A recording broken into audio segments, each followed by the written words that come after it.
Hey everyone, Ryan here at etrailer. Today we're going to be showing you how to install the etrailer.com idler hub assemblies for 2,000 pound axles. But before we do that, let's just take a minute. We'll check this out and make sure it's going to work for your particular trailer. One of the best things about this particular setup is you kind of get the whole package included, right? For one side of your trailer, that is. You'll get your hub, the bearings, the seals, new lug nuts, your cap, and all that type of thing. And nowadays, when it comes to trailer maintenance and things of that nature, it's almost just as cost effective to use something like this as opposed to just getting new bearings and seal and kind of going through that whole entire process. And one of the benefits with this one, like I said, it's already ready to go for the most part. You know, everything's already assembled, your grease seal's put in, the bearings are in, the races are already installed inside of here, your bearings are already packed, and so it makes for a very straightforward process to get these new parts set up on your trailer. Like I said, these are going to work with the 2,000 pound axles, which is a super common axle for these, smaller, even some medium sized trailers. If you're unsure of what axle you have, a lot of times there will be a tag, located somewhere on the axle tube that you can check and acquire that information. Or at the very least, a lot of times you can find a part number on the axle tube and kind of reference it that way. If you can't locate any of that stuff, you can always check some of the resources here on etrailer's website to help you figure that out. There's some measurements and stuff that you can take. And these are going to have what's called a 5 by 4.5 bolt pattern, meaning we have 5 lugs there that will attach to our wheel, and they're designed to work with wheels that are 10 to 12 inches around, all right, as far as the rim goes. And if you're, let's say, you got 5 lugs there, right? It's pretty obvious, but you're not sure if it's a 5 by 4.5, there's a simple thing that you can do to figure that out. And I will say that 5 by 4.5 is extremely common, extremely common size, but if you're unsure, you can take one of your wheels that you have set up, right, and you can measure from the center there, and if you were to kind of draw a line directly across from it, in between those two openings, that's how you can figure that out. So, there's that 4.5 there. So it's a real quick check that you can do to make sure that your wheels will be compatible with these hubs.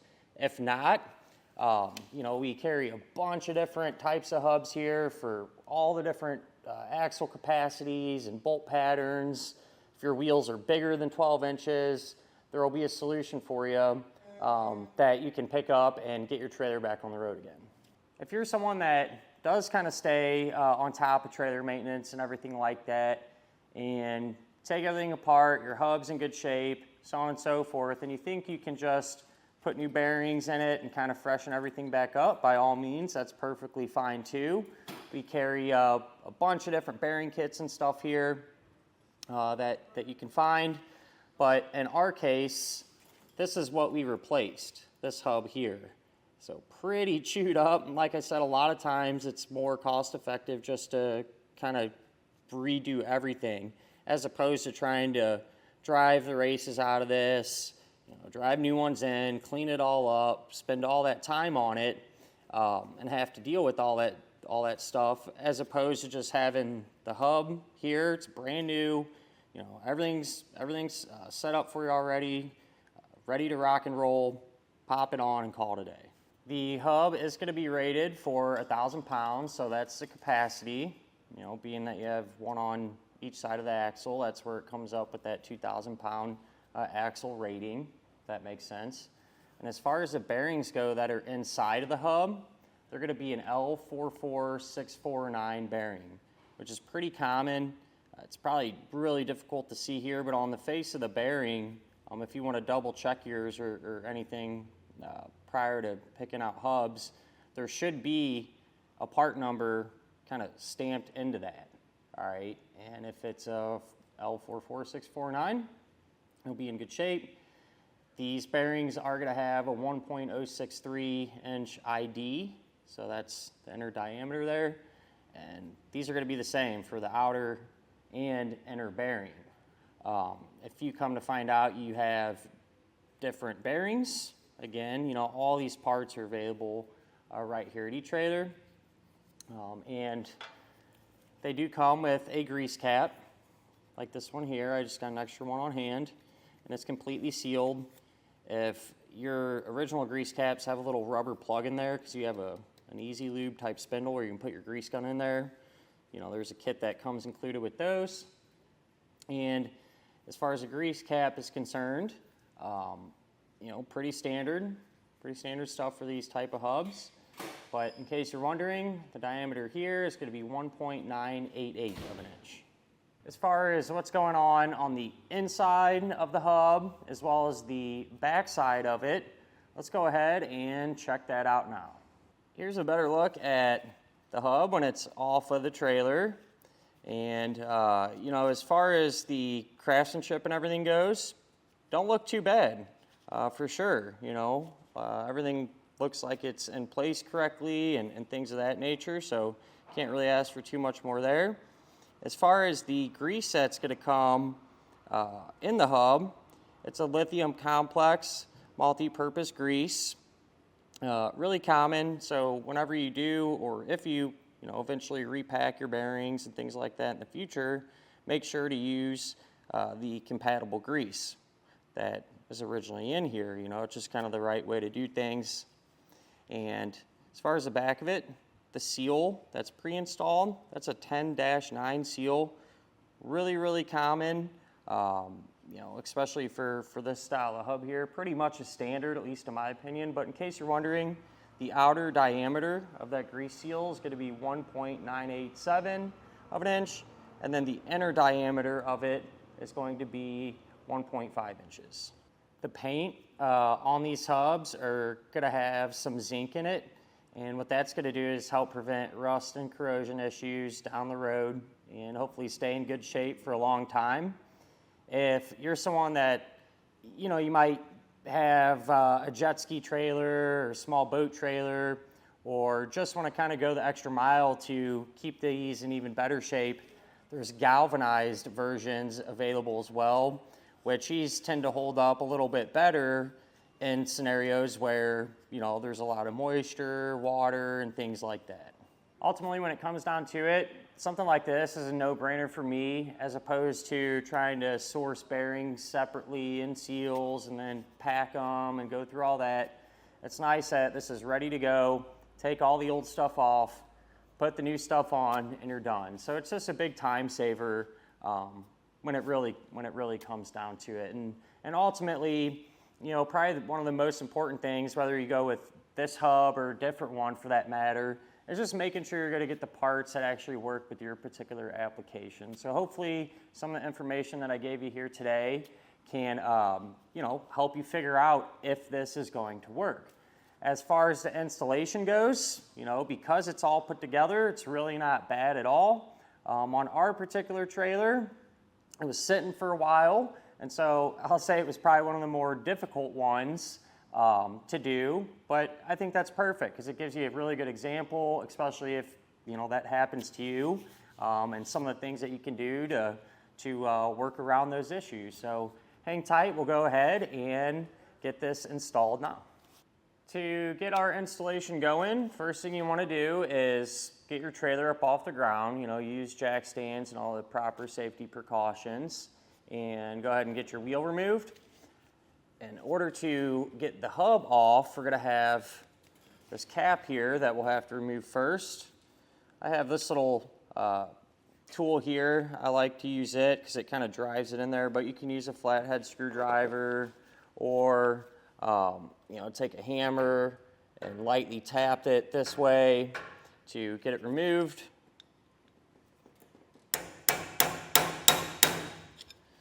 But what I like to do is kind of get one side started and just kind of work my way around here.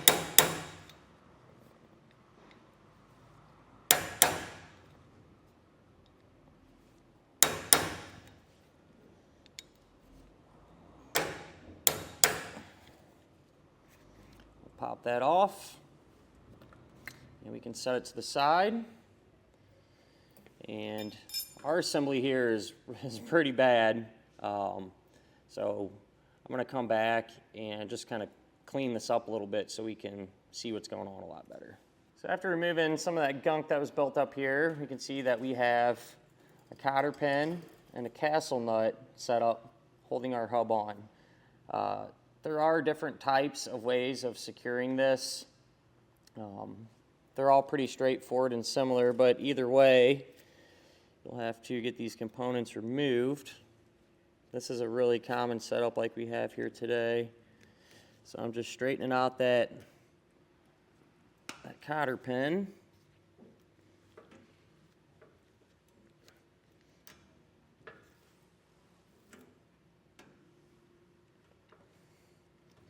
I'm just trying to push it up and get it out of that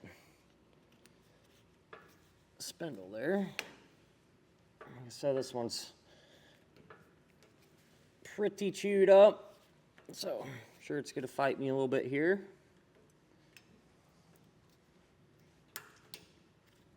Sometimes what you can do too, if one's really stuck in there good, come in with a pick or a screwdriver or something and just try to give it a little extra help here.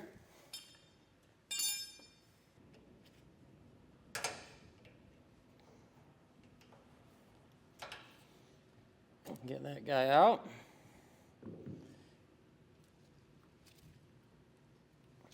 And then a lot of times these nuts here should be on relatively loose. That is not the case with ours, so I'll have to get a tool and get this broke free.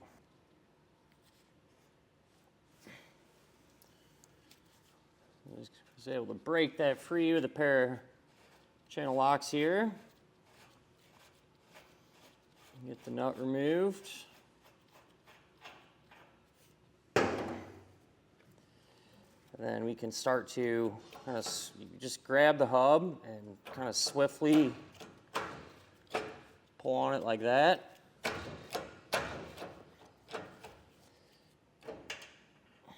We have our bearing there. Like I said, usually these don't come apart this difficult, but this one's in really bad shape, so I'll have to work it a little bit more than usual here.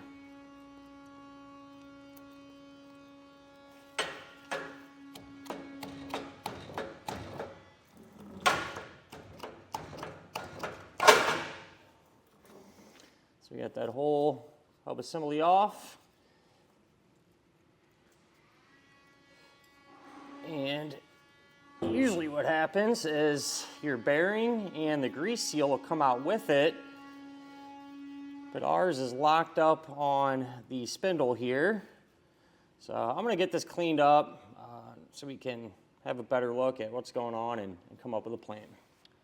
So here's what I'm going to do since I have this tool on hand. It's just a pulley puller. It's a little overkill for our particular situation, but it is what it is. A lot of people probably aren't going to have something like this. You can rent these things from the auto parts store, but I've also seen people be able to break these free with hammers when they're seized on there, or cut them off and things like that. But you got to be really careful doing that type of thing because you don't want to tear up your spindle there and put a big notch in it or something along those lines. So I feel like this is going to be our safest bet here, and we'll see if we can get this thing to pry off. I did clean our spindle up and put a little bit of grease on there just to help aid it in removal. And it is indeed moving. It just broke free.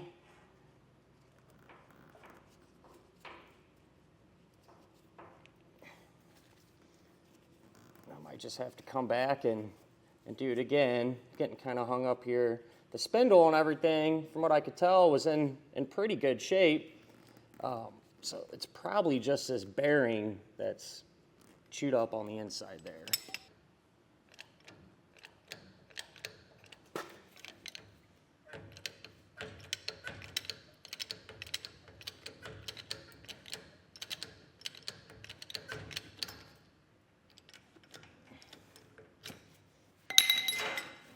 I was able to get these off and, you know, using that puller to pull it the rest of the way. And now at this point, it's, you want to come back, really get this whole area cleaned up and inspect it, make sure it's in good condition before we go any further. What you're looking for is any major damage on your spindle. You know, if you see any huge gouges or heat stress or cracks or anything like that, you know, you have to ask yourself if, you know, it's going to be safe to use even when putting a new hub on.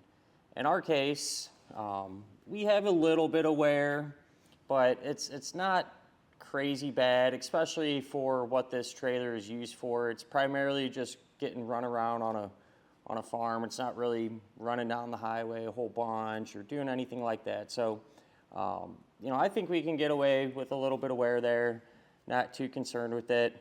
But if it was really, you know, damaged really bad, and depending on, you know, how you're using your trailer, if you're on the roads all the time and stuff like that, an axle replacement might be something worth considering. I took a little bit of grease and put it on our spindle, and now we'll take our hub, try to get this on straight, you know. Work that on to the spindle there.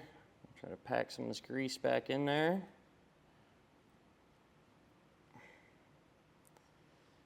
Get it cleaned off of our threads and we'll go from there.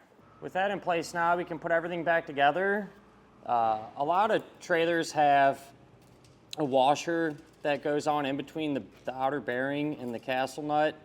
Ours did not, and you don't really see that too often.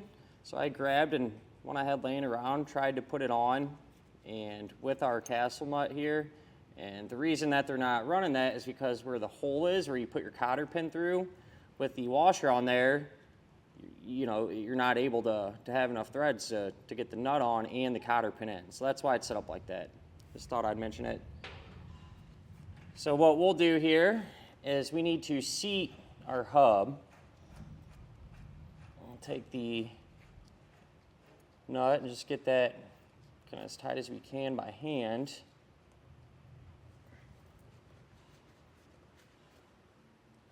And then what I like to do is take a torque wrench here, and while I'm kind of spinning the hub,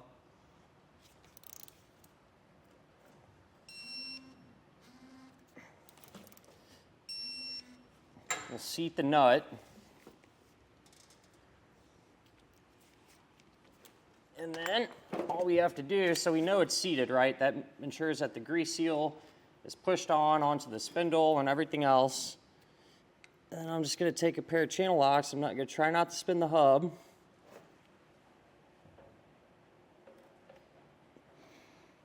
I'll break this free, release the force, and I'm just going to come back and get it on finger tight. That's where it lines up. Take a cotter pin. I just grabbed a new cotter pin. I'll drop that through.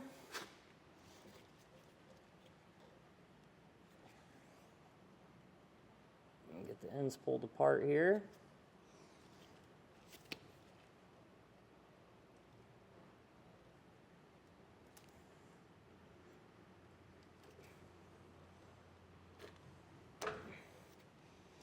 That. You can see how the hub feels. Feels good. Don't have you know, a ton of movement this way. Feels tight. Rotates with a little resistance, but freely for the most part. And I think we're in good shape. All that's left to do now is take our cap and get that installed. I do like to just put a little bit of grease around the ring of it. Seems to help it go in easier. And with these, you know, there's a lot of different ways you can do this.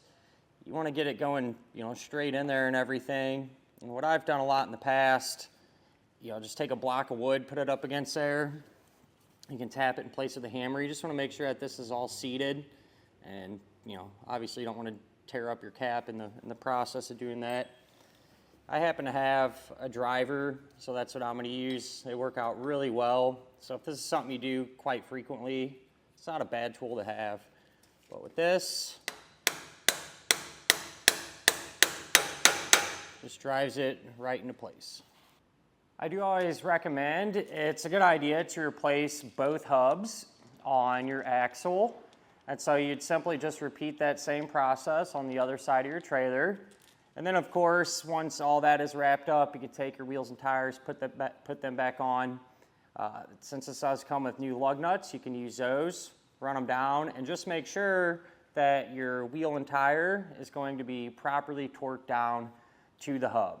But with that said, that'll finish up our look at and our installation of the etrailer.com idler hub assembly for 2,000 pound axles.